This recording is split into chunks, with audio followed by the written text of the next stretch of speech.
Sai Ram students, welcome back. Today we are going to learn 6th chapter History, Janpadas and Mahajanpadas Part 1. Okay, but before that let's take a short recap what we have learnt in the previous session of history. We have done 5th chapter Religious Trends in Ancient India. In it we have seen Jainism, Buddhism, Christianity, Islam, Zoroastrianism, and now we are going to learn is Janpada. The period from about 1000 BC to 600 BC is considered to be the post-Vedic period.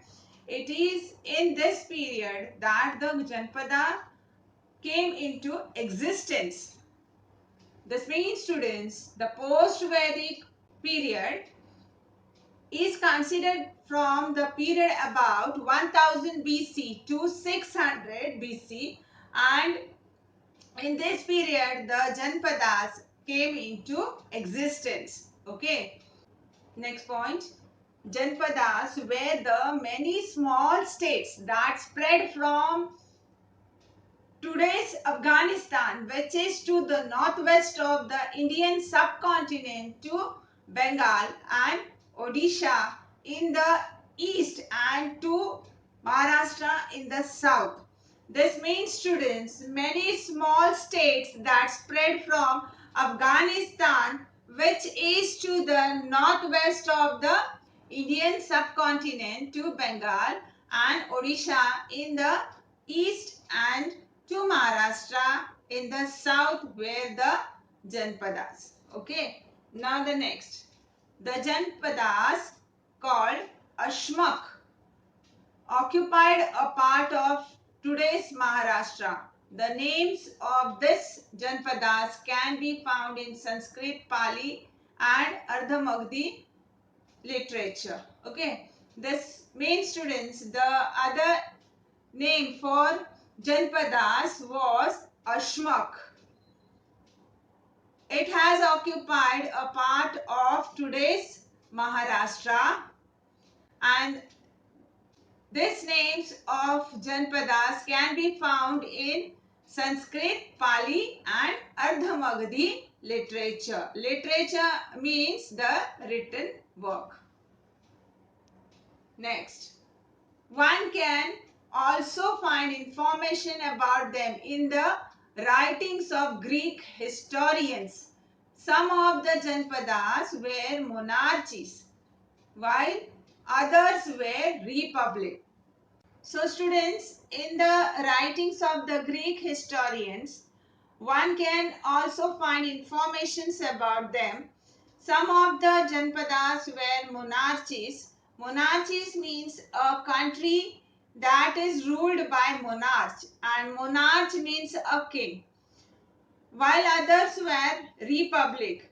Republic means a country that has an elected government and an elected leaders or president, you can say, like our country India.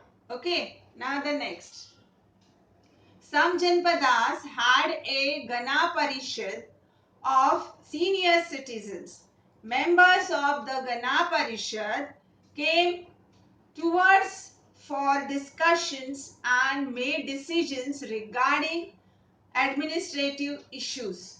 This means, students, senior citizens of some Janpadas are called a Gana Parishad, and these members of the Gana Parishad came together for discussion and made decision regarding administrative issues, means administrative problems. Okay.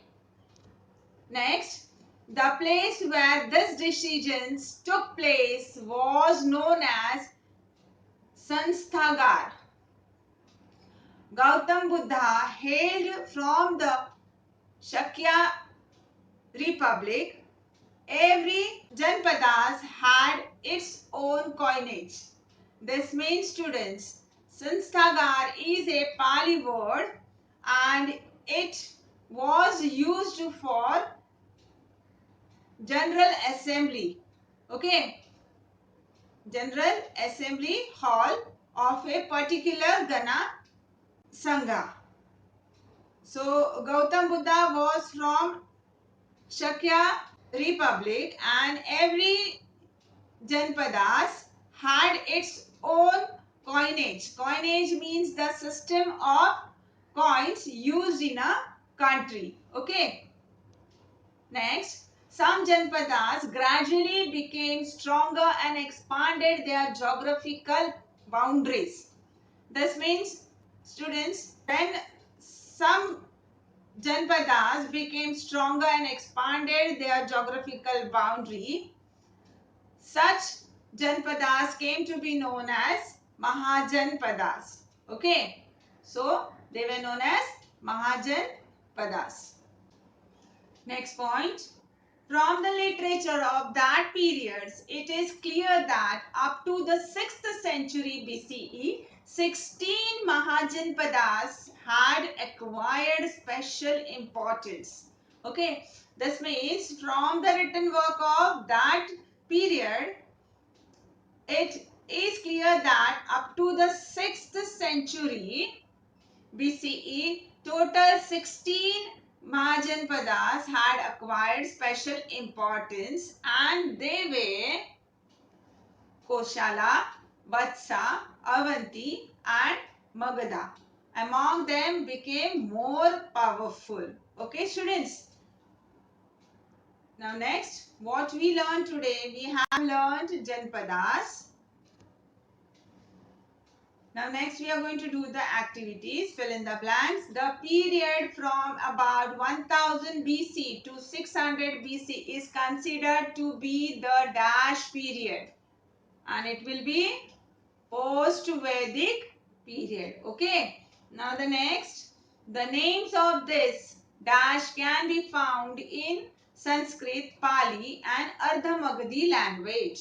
So the answer will be Janapadas. The names of the Janpadas can be found in Sanskrit, Pali and Ardha Magadhi literature. That's all for today. Sai Ram. Thank you.